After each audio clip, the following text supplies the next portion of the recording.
Bonjour et bienvenue sur Diagonale TV spécial championnat du monde féminin 2016 entre donc Maria Muzichuk, la tenante du titre, et Yifan Hu, qui était la précédente tenante du titre, qui en fait n'a pas vraiment perdu donc son championnat, je vous le rappelle.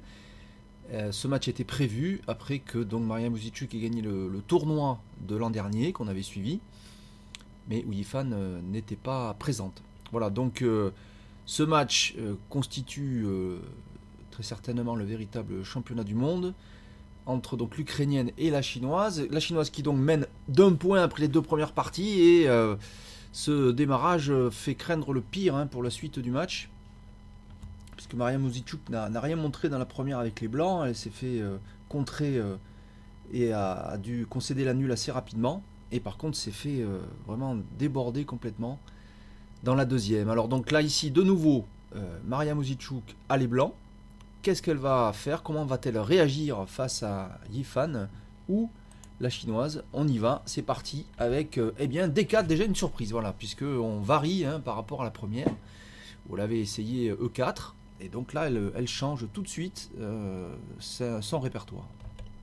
Cavalier F6, C4, donc ça c'est normal, coup de développement normaux, E6. Voilà, donc ça c'est déjà une première indication. A priori on va sortir donc le fou du côté ouest, ouest indienne ou Nimzo indienne, ça dépend du Nimzo indienne, c'est-à-dire c'est le nom de Nimzovich, le fameux joueur danois du XXe siècle, Mon Système, un grand livre sur les échecs et une nouvelle conception moderne.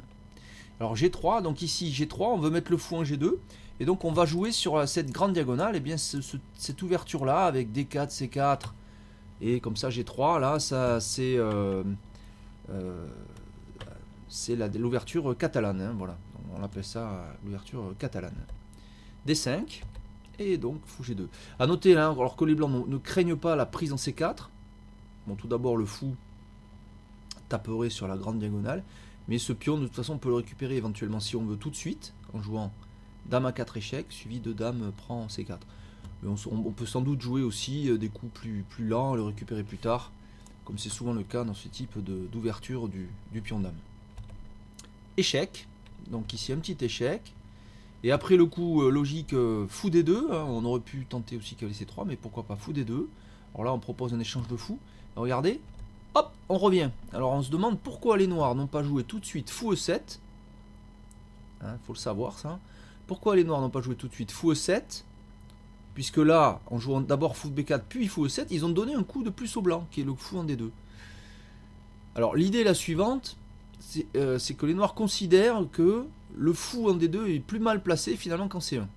Voilà, alors c'est délicat, c'est discutable, mais en fait on peut comprendre l'idée, c'est que si les noirs prennent plus tard ici en C4, eh bien, le pion D4 sera attaqué, alors que quand le fou est en C1, c'est pas le cas.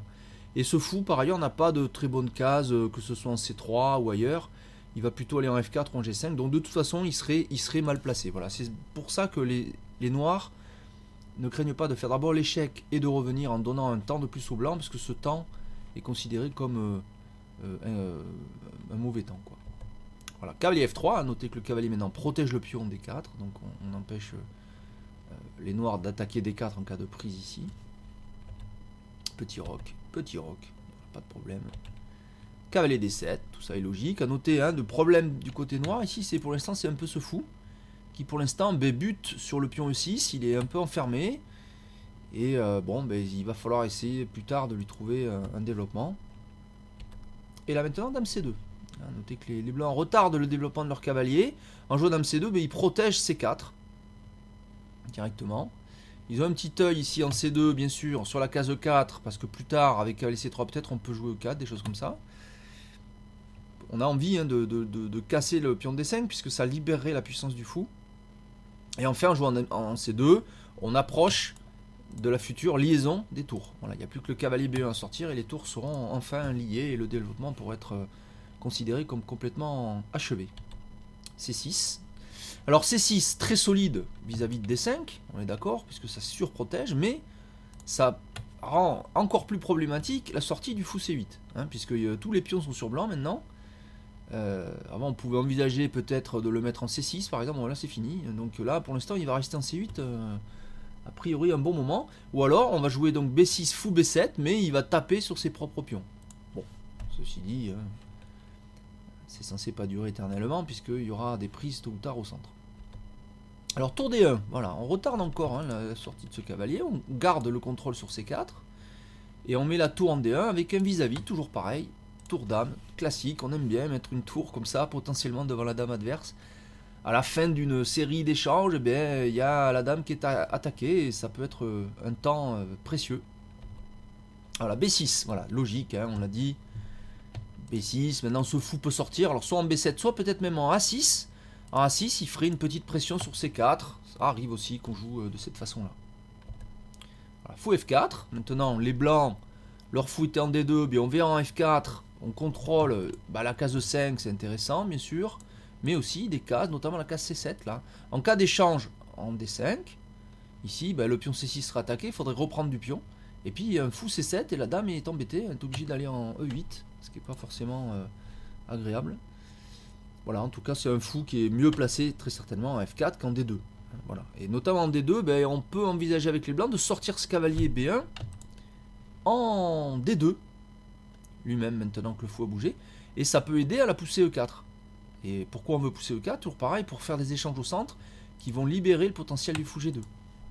Bon, ceci dit, c'est vrai que ça libérera aussi le potentiel du fou C8, parce que ça enlèvera des pions qui l'empêchent de bouger. Alors fou A6, voilà. Donc les noirs choisissent le coup plus actif, fou A6, plutôt que fou B7 qui est un peu plus passif. Fou A6, je pose une question là, attention, je menace de prendre le pion C4. Alors prise en D5. Prise en D5. Alors attention, on ne peut pas reprendre ce qu'on veut puisque le pion C6 est attaqué. Bon, ceci dit, il y a aussi le pion E2 qui est attaqué. C'est-à-dire si on prend C6 avec la dame, pion E2 est attaqué. Mais bon, il faut quand même calculer tout ça. Et les noirs, après calcul, décident de prendre du pion C. Bon, pourquoi pas, on pouvait peut-être prendre en D5 autrement, mais bon, ce pion C6 serait un tout petit peu faible quand même, puisqu'il serait arriéré sous la menace du pion D4 qui l'empêcherait de bouger en C5. Bon, c'est sans doute le coup logique de prendre du pion C sans trop se poser de questions. Maintenant, cavalier E5. Alors, cavalier E5, on met un cavalier au centre, du moment qu'il est protégé par le fou, en cas de prise, on peut reprendre du fou sans casser la structure de pion. Et puis ce fou est tout de suite un tout petit peu plus actif, mais bon, il bute un peu là pour l'instant sur D5. Pour ça qu'on aurait envie plus tard de jouer E4, mais c'est pas l'heure, et puis il faudrait que ce cavalier sorte un jour ou l'autre. Pour l'instant, il attend son tour. Tour C8, attaque la dame. Et cavalier C6.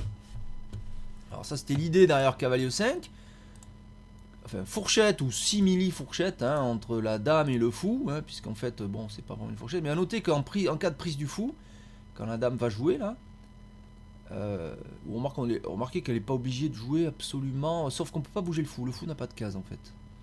Voilà. Mais l'idée c'est qu'évidemment la tour reprendrait la dame C2, mais le fou n'a pas de case, donc en D6 il est pris, en C5, il bloquerait l'action de la tour. Dans ce cas là je peux prendre la dame et ma dame n'est pas attaquée. Et en B4, en B4 il est en prise, mais je ne vais pas prendre le fou puisque la dame est attaquée. Mais je vais simplement, s'il y a fou B4, je vais simplement, qu'est-ce que je vais faire simplement, tiens. Ah oui, en B4 je peux jouer à 3. Voilà. À 3 attaque le fou. Voilà, la dame adverse reste attaquée et les noirs ont des problèmes.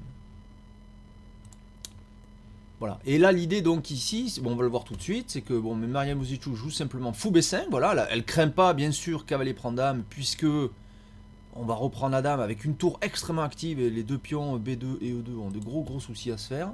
Non, on prend le fou E7. Et après dame prend, regardez, on a la fameuse paire de fous, alors que les noirs ne l'ont plus, ils n'ont plus le fou de case noire, alors que c'était un bon fou pour les noirs.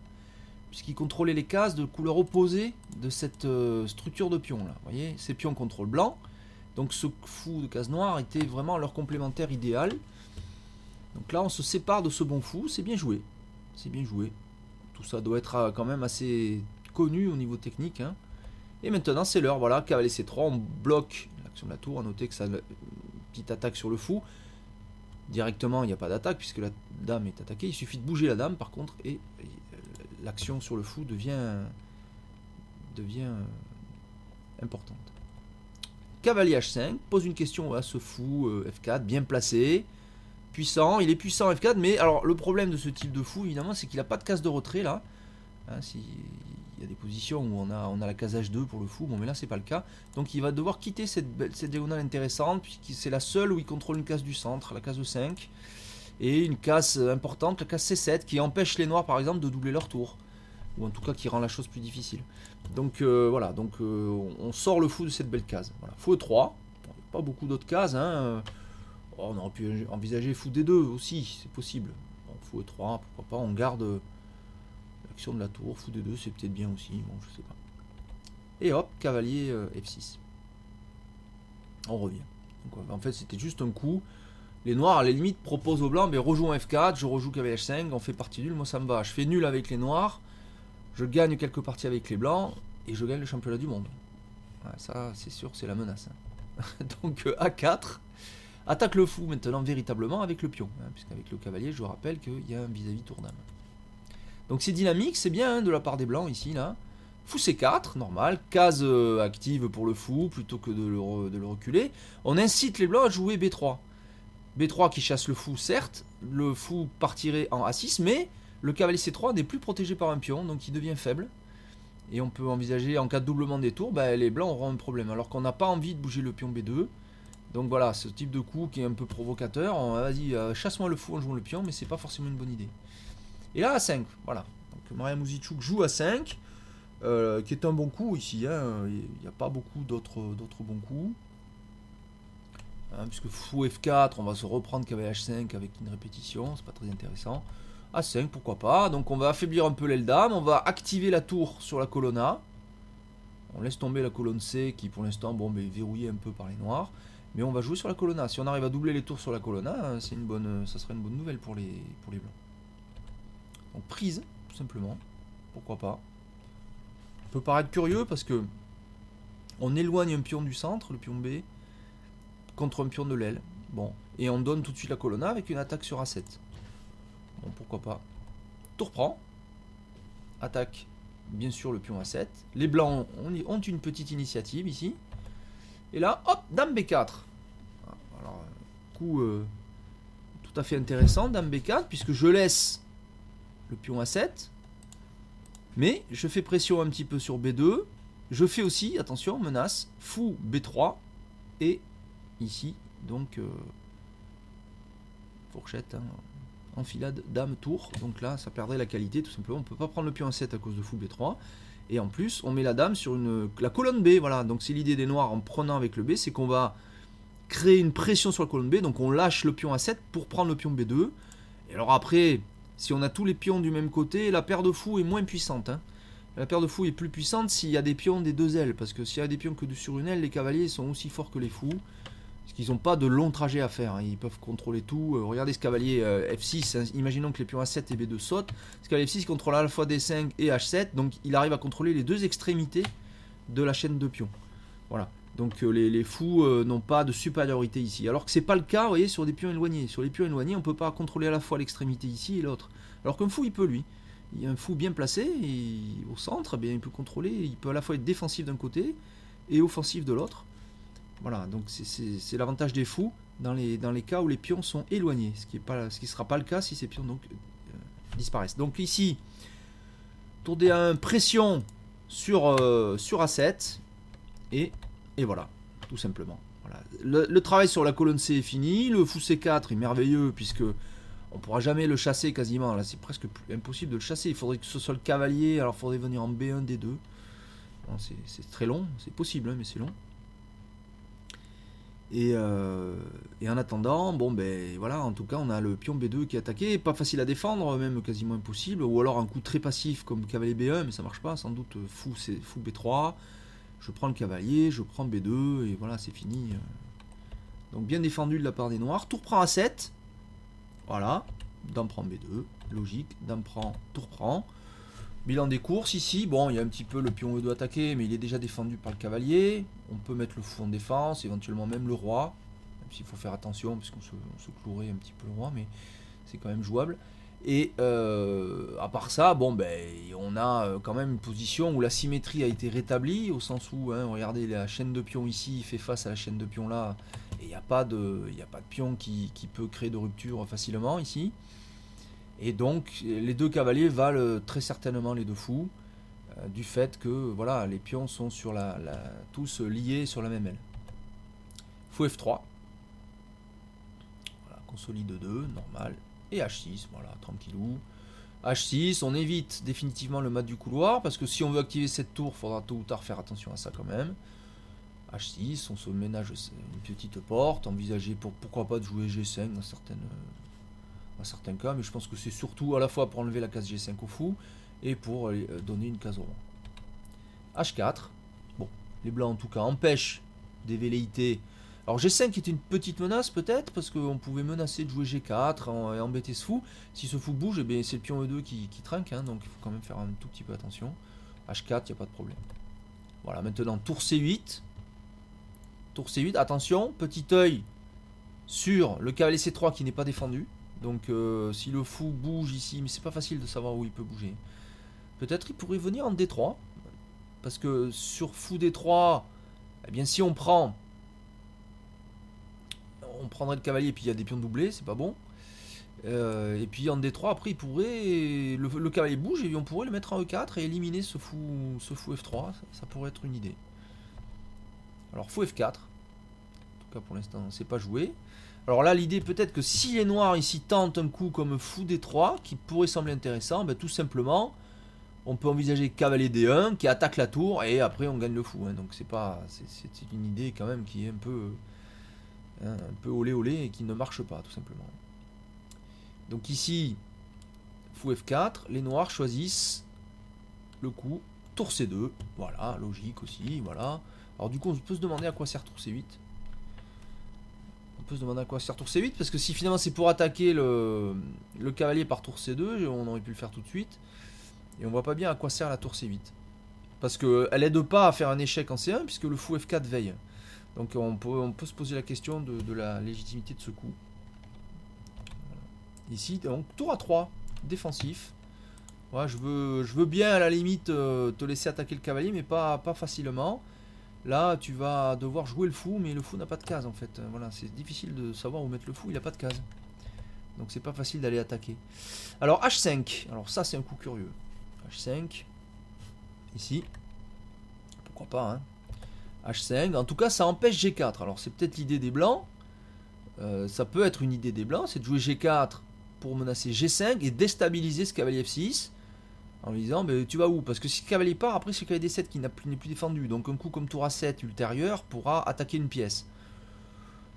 Voilà, c'est une possibilité d'essayer de s'activer, de forcer un peu la position. Donc là les noirs verrouillent ici en jouant H5. Bon, ben ils verrouillent la case G4. Là on peut plus rien faire. Hein. On peut pas jouer G4. C'est quasiment fini à jamais. Hein. Roi G2, améliore la position du roi. Rien à dire sur ce coup, c'est un coup normal. Et roi H7, voilà. Bon, ben, pareil pour les noirs. J'améliore la position de mon roi aussi. J'ai pas peur de me mettre sur case blanche parce que j'ai le fou de case blanche moi-même. On voit pas comment ce fou F3 pourra venir faire un échec sur cette diagonale. Toutes les cases sont contrôlées ici par des pions. Cette case ici par le fou, c'est quasiment impossible. Donc il risque rien à H7. Il pourra peut-être même aller en G6. Voilà. Tour C1, voilà. Alors c'est l'heure maintenant pour les blancs de simplifier. Bon, j'élimine une tour A1 qui est pas vraiment active, même si elle soutient la tour A3, mais qui est vissée à la défense. Donc j'élimine cette tour active contre le fou. Ça va enlever de la pression sur E2, donc ça va libérer mes pièces. Je vais pouvoir jouer mes pièces de façon un peu plus libre, sans me préoccuper du pion E2. Tour prend, fou prend, voilà, normal. Et E5, voilà. Les noirs simplifient. Bon, c'est un coup un tout petit peu tendu si on veut, puisque bon, ben, ça va laisser un pion isolé D5 au noir. Mais bon, après pion prend, cavalier prend, il y a le fou F3 qui va être attaqué. Bon, on risque de donner la fameuse paire de fous, et bon, ça. Et puis le pion D4 peut pousser aussi, attaquer le cavalier C3 qui est déstabilisé, et ce pion va sans doute pouvoir s'échanger aussi facilement.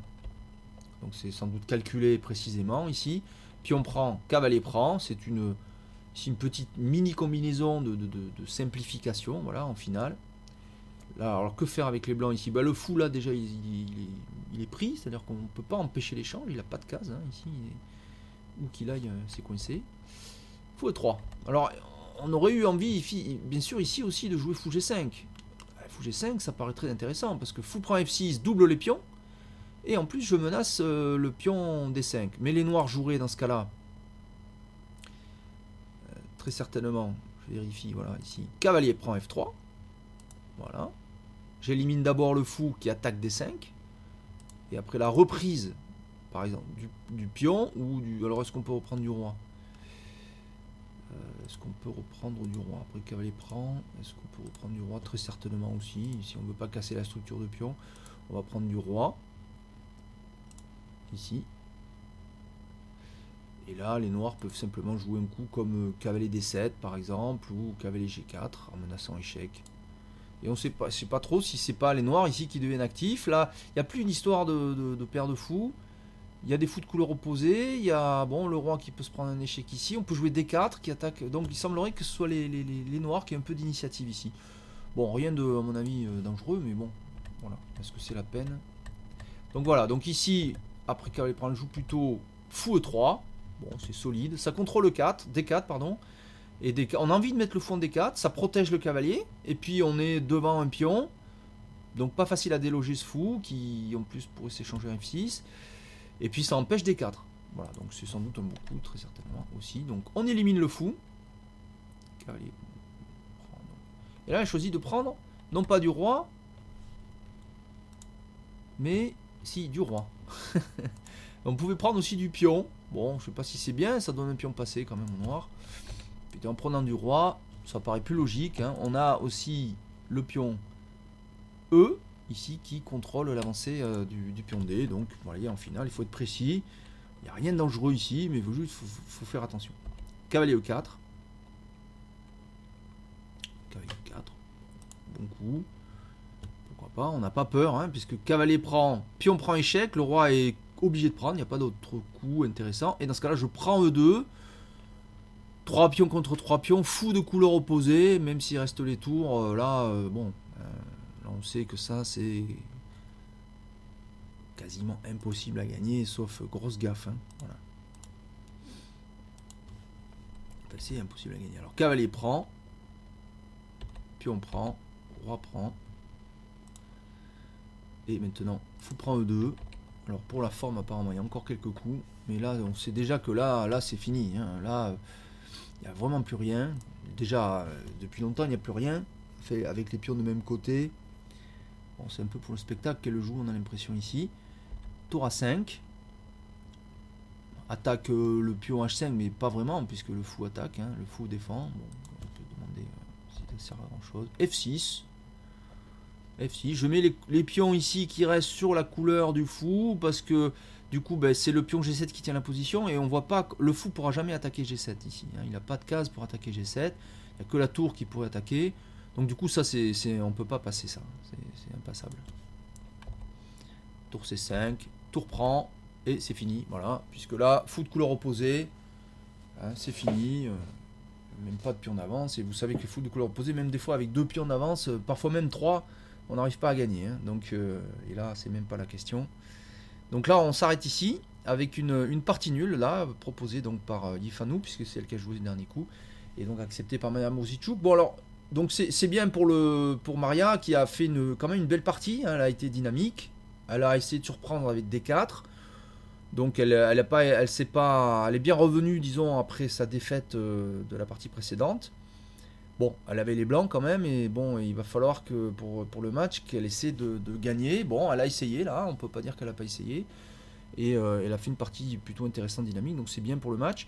Maintenant, reste à voir comment elle va faire la partie numéro 4 avec où elle aura donc les noirs. Parce que si elle prend une deuxième défaite, alors on peut dire que le match sera presque plié, hein, parce qu'il n'y a que 10 parties, hein, donc ça va être très très dur. Donc il faut qu'elle arrive à tenir avec les noirs la prochaine partie. Et bon, mais ça va être délicat, hein, parce qu'il va falloir qu'elle choisisse. Est-ce qu'elle va rejouer la même variante? Parce que Weifan va sans doute aller la chercher sur la même variante. Est-ce qu'elle va jouer la même chose ou sortir de sa préparation, aller chercher autre chose, mais dans ce cas-là, elle prend des risques. Voilà, donc c'est une partie intéressante, la 4e, pour savoir comment Maria Mozichuk va essayer de réagir, hein, dans ce championnat du monde. pour essayer de tenir le match et de ne pas se faire écraser trop rapidement, et voire même tenter bien sûr de revenir. Voilà, merci de m'avoir suivi pour cette troisième partie du championnat du monde féminin 2016 sur Diagonale TV. Et puis vous pouvez aller donc sur le site Diagonale TV, diagonaletv.com. On me demande souvent où sont certaines vidéos Diagonale TV, mais elles ne sont pas toutes disponibles au même endroit. Et donc vous allez sur le site diagonaletv.com et vous avez les sources différentes pour trouver l'ensemble des plus de 500 ou 600 vidéos Diagonale TV. Il y en a quand même beaucoup que vous pouvez consulter. Voilà, merci de m'avoir suivi. À bientôt pour la quatrième partie de ce championnat du monde féminin 2016. Au revoir.